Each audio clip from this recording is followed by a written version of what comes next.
અત્યારે તો શાયરી બદલાઈ ગઈ. હા, હમણાં એક જુવાનિયાન મેં શાયરી સાંભળેલી.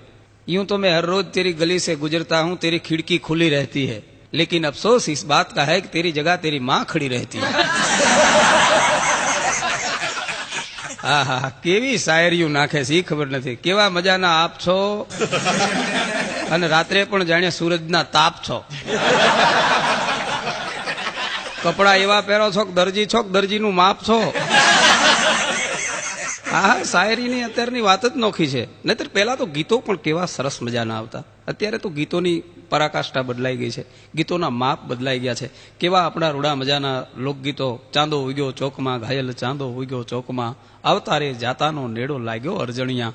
પ્રેમની સ્નેહની વાત અત્યારે તો ગાય. એટલે હમણાં મેં એક ફિલ્મનું ગીત સાંભળેલું, બંબઈ સે ગઈ દિલ્હી, દિલ્હી સે ગઈ પૂના, પૂના સે ગઈ પટના, ફિર ભી ને મિલા સजना. આટલું બધું શું કામ રખડી? રાજકોટમાં આવતું રહેવું હતું ને. હા, હમણાં તો એક ગીત મેં એવું સાંભળેલું, એક ચુમ્મા તું મુझको ઉધાર દઈ દે और બદલે में દિલ્હી પંજાબ લઈ લે. તારા બાપુજીના છે. હા, આ ગીતો ક્યાં પુગાડશે એ ખબર નથી. આતી ક્યાં ખંડાલા. હમણાંથી એક જુવાનીઓ જુદું જ ગાતો હતો, આતી ક્યાં ચોટીલા. મેં કીધું ચોટીલા નહીં ખંડાલા. મને કે અપના બજેટ ચોટીલા તક का ही है. મેં કીધું તો ચોટીલા રાખ. ત્યારે હમણાં મારા પાડોશમાં અમારા એક બેન એના છોકરાને હિંચકો નાખતા નાખતા હાલનું ગાતા હતા, હલુ લુલુ હાલ્યો તારો બાપો ટાલ્યો. આમાં શિવાજી ક્યાંથી થાય? અરે બાપ, આને કઈક હારું સંભળાય, આને કઈક હારું જ્ઞાન આપ તો આ થાશે મરદ.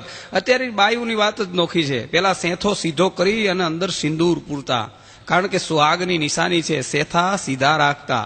હવે વચ્ચે ડાયવર્જન, પછી ઓલો ડાયવર્જનમાં જાય અને પછી રોંગ નંબર આવે રાખે. હા, બહુ સમજ્યા જેવું છે. પત્નીને તો એમ જ હોય છે કે એનો પતિ અમારે ઈ તો બહુ ભોળા, કઈ ભોળો નથી. આ ઘરે જ રામ જેવો રહે છે, બહાર નીકળે તરત કાનુડો થઈ જાય છે.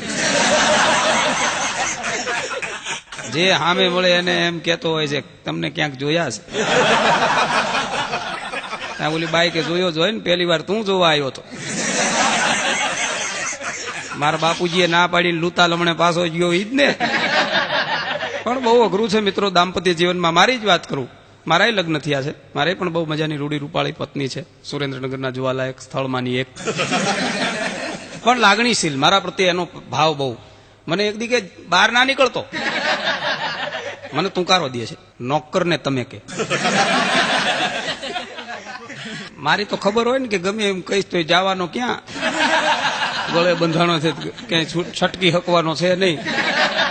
નોકર ને તુંકારો ન દેવાય ને કે વયો જાય.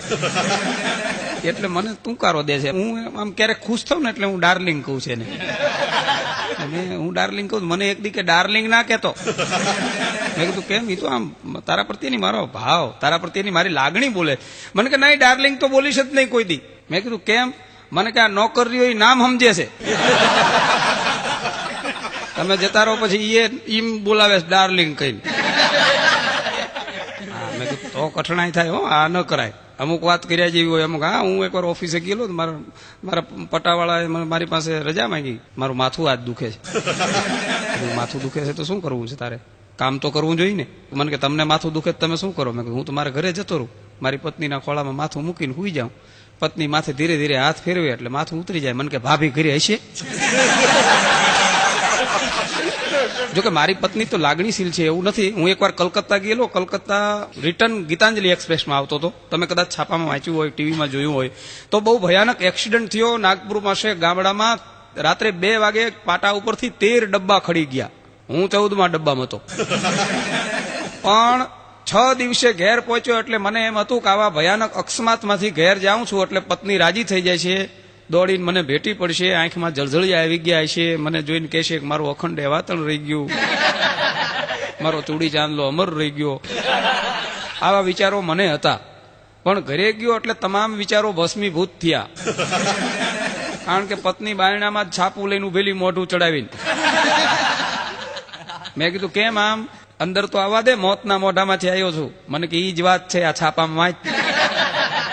મેં કીધું તું વાંચ. મને કે જો અકસ્માતમાં જેટલા ગુજરી ગયા એ બધાને સરકારે 2 લાખ આપ્યા. મેં કીધું બીજી વાર જઉં તાર તું માનતા માનજે, તારો ચેક પાસ થઈ જાય.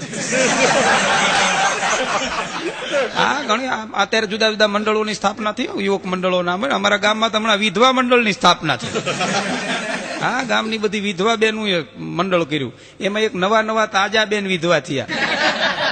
એટલે આખા વિધવા મંડળના બહેનો એ સભા ભરી અને એ જે તાજા વિધવા થયેલા જે સભ્ય બન્યા હતા એને કીધું કે આપણા મંડળ વિશે તમે 2 શબ્દ કહો. એટલે ઓલી બાઈ આવી સભામાં, માઇક પાસે આવીને બોલી કે આપણા મંડળના સભ્ય થવાની મારી વર્ષો જૂની ઈચ્છા આજ તમારા ભાઈએ પૂરી કરી. હું એમ ઈચ્છું કે આપણા મંડળની ઉત્તરોત્તર પ્રગતિ થાવ અને આખા ગામની બહેનોને આપણા મંડળમાં સમાવી લ્યો. અરે આને સમાવીને તારે શું કામ છે? આખા જગતના પુરુષો સામે તો જરાક ધ્યાન કર્યું. પણ બહુ મજાની વાત છે મિત્રો. પતિ પત્નીના સંબંધો તો લાગણીશીલ છે. હું મારી પત્નીને લઈને આબુ ગયેલો. એ આબુ નખી લેક માથે ફરતો હતો. એમાં નખી લેકમાં હંસ અને હંસલી 2 આમ ચાંચમાં ચાંચ બીડાવીને બેઠેલા. મારી પત્નીએ તરત કોણી માર્યો. પક્ષી દેખાડીને મને કે જો આમાંથી કઈક શિખામણ લે. કારણ કે આપણે તો દેશી માણા એટલે છેટા હાલતા હોય ને, વચ્ચે 2 વેતનું અંતર રાખીને હાલતા હોય.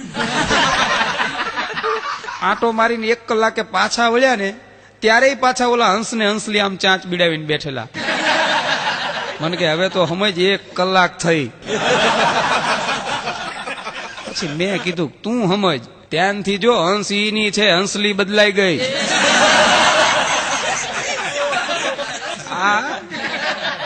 મેં એકવાર દાંપત્ય જીવન ને મને એક ભાઈ પૂછ્યું, મને કે દાંપત્ય જીવન એટલે મેં સ્કૂટર સાથે સરખાવ્યું. મેં કીધું દાંપત્ય જીવન છે ને એ સ્કૂટરના 2 વ્હીલ જેવું છે. તે એક જણ ઓડિયન્સ માંથી બોલ્યો, મને કે એમાં સ્પેર વ્હીલ હોય. એક પત્નીમાં ગળગળા થઈ જાય છે, તું સ્પેર વ્હીલ ની ક્યાં માંડસ? હા, પણ ઘણી વાર ઘણા હોય મજબૂત મનના. અમારા ગામમાં એક કાકા 3જી વાર પરણ્યા, 3જા કાકી લઈ આવ્યા. માતાજીના મઢે પગે લાગવા જાય ને છેડાછીડી છોડવા માટે, એ માતાજીના મઢે કાકો ને કાકી પગે લાગતા. તમે કાકીએ આંખ ઉગાડ જોયું ત્યાં સામે 2 ગોખલા. એક ગોખલામાં માતાજીના ફળા અને બીજા ગોખલામાં 2 ચૂંદડી, એક લાલ ને બીજી લીલી. કાકીએ તરત કાકાને કીધું આમાં તો માતાજી આ ગોખલામાં, પણ આ બીજા ગોખલામાં ચૂંદડી છે ની. કાકો ઠાવકું મોટું રાખીને કે તારા પેલા 2 હતી ને એની યાદગીરી છે. એકને લાલ કલર ગમતો તો એની લાલ, બીજીને લીલો ગમતો તો એની લીલી. તને કયો કલર ગમે છે? આ તો કાકીએ માથાની ફરેલી. હો, એ કે રાખો હવે અહીં ચૂંદડીની જગ્યાએ ટોપિયું ટીંગાય છે, ટોપિયું.